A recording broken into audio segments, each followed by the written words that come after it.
Hello guys, कैसे हैं आप सभी। आज हम जानेंगे चाणक्य के बारे में कुछ रोचक जानकारियाँ। वीडियो पसंद आए तो वीडियो को लाइक कर देना।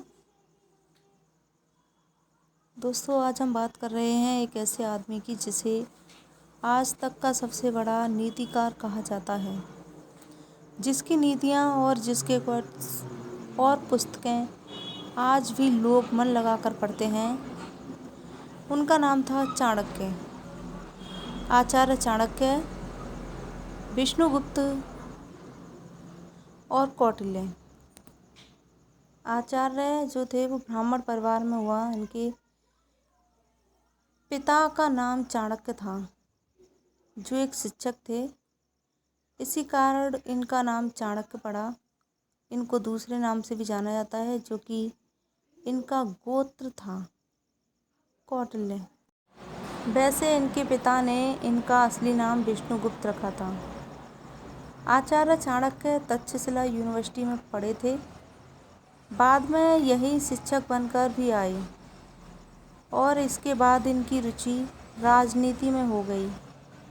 अध्यापक बनने के पश्चात आचार्य चाणक्य पाटलिपुत्र चले गए। वहां जाकर मगध साम्राज्य के नंद वंश के न्यायालय में विद्वान बने। एक दिन चाणक्य और राजा धनानंद के बीच लड़ाई हो गई और राजा ने चाणक्य की राजसभा में ही बेइज्जती कर दी। उसी समय चाणक्य ने अपनी चोटी खोली और यह प्रण लिया कि जब तक नंद साम्राज्य का अंत नहीं करूँगा, तब तक चोटी नहीं बांधूंगा। अपने प्रतिशोध के लिए इन्होंने चंद्रगुप्त मौर्य को चुना और केवल 19 साल की उम्र में ही सत्ता में उतार दिया। और यहीं से मौर्य साम्राज्य की शुरुआत हुई, जो बाद में धनानंद वंश की हार का कारण बना।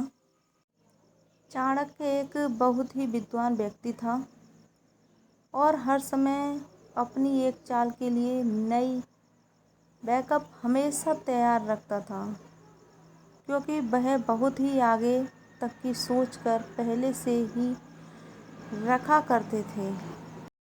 यही नहीं, दवा और खगोल विज्ञान का भी बहुत अधिक ज्ञान था चाणक्य को।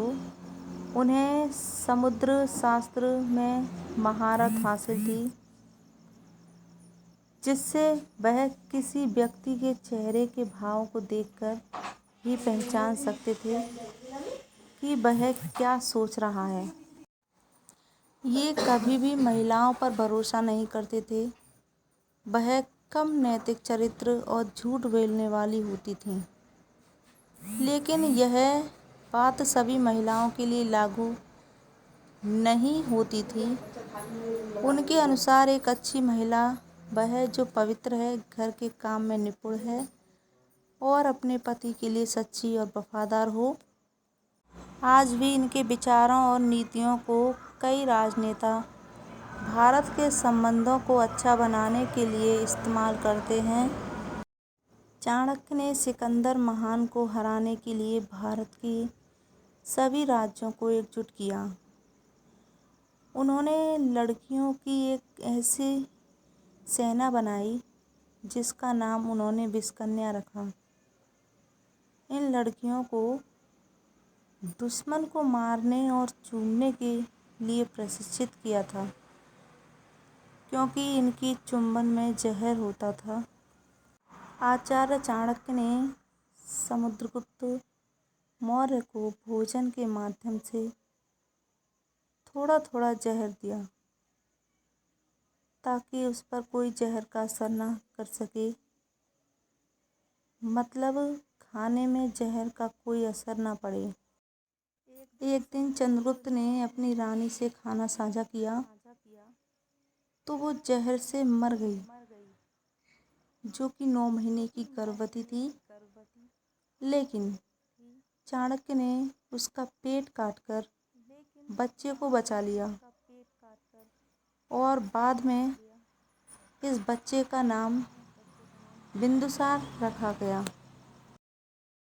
जिंदगी के आखिरी दिनों में चंद्रगुप्त तपस्या में लीन हो गए और बिंदुसार को राजा बना दिया गया।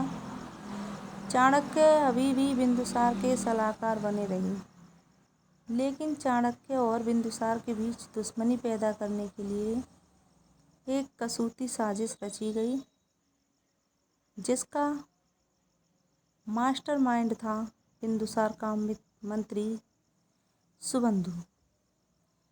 क्योंकि बिंदुसार ने चाणक्य को बहुत अधिक सम्मान दिया था, इसलिए सुबंधु को चाणक्य को पसंद नहीं करता था। इसी प्रकार से बिंदुसार को यह विश्वास दिला दिया कि चाणक्य ने ही तुम्हारी माँ को मारा। चाणक्य ने ही तुम्हारी माँ को मारा था। फिर क्या था? पूरा मामला जाने बिना चाणक्य पर गुस्सा हो गए और चाणक्य अपना घर बार छोड़कर चले गए, खाना पीना छोड़ दिया। बिंदुसार को जब हकीकत का पता चला तो शर्मिंदा हुए और उनको मनाने के लिए गए, लेकिन वो नहीं माने। वहीं भूखे प्यासे घूमते हुए शरीर छोड़ दिया। वीडियो पसंद आई हो तो वीडियो को लाइक कर देना। धन्यवाद।